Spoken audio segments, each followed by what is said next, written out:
Good morning and welcome to your Friday Lettings Update. Well, the Office of National Statistics, the ONS, have been extremely busy, not surprising, over various things, but two things from the lettings point of view. First of all, obviously the headline of 20.4, GDP going down. From a sales and letting side, it looks like our industry has gone down by around about 3.6%. So obviously not as bad. And when you put that against something like 87% for the hospitality industry, we're doing a lot better. The other thing that the ONS have come up with is saying that quarter on quarter, there are now 220,000 people in less working. So that doesn't include people on furlough or people on 0 hours contract who aren't getting any work.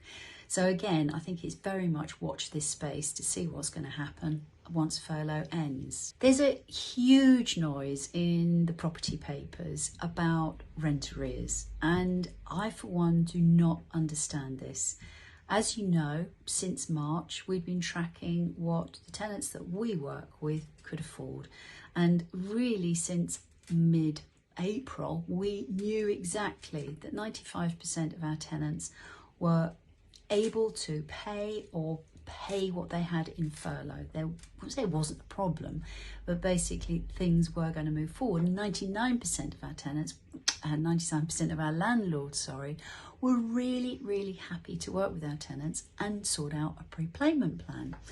Now these figures that we've given, i.e. the 95% are okay, really are being pushed out by the National Landlords Association, Safe Agent, so a number of the really big institutions. So I'm glad we are falling very much in line with that. The other thing that is being shouted about is there's going to be a huge number of evictions going on.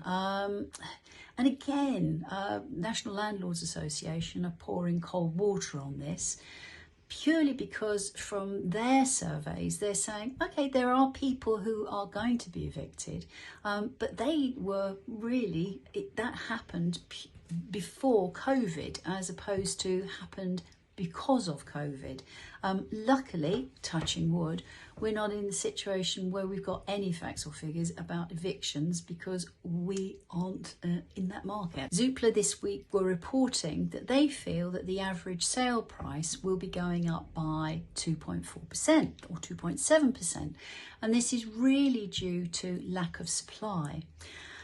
But I'm not sure about this because we've been looking at something called property data, which we've invested in really so that we can give you more information.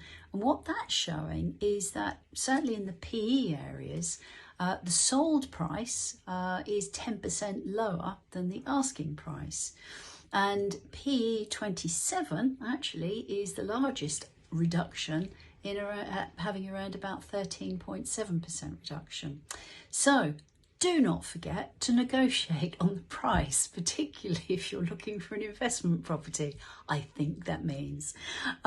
Anyway, see you next week. If you've got any questions in the meantime, give us a call at Maxine Lester or join our private landlord group for a more in-depth conversation about these facts and figures. See you next week.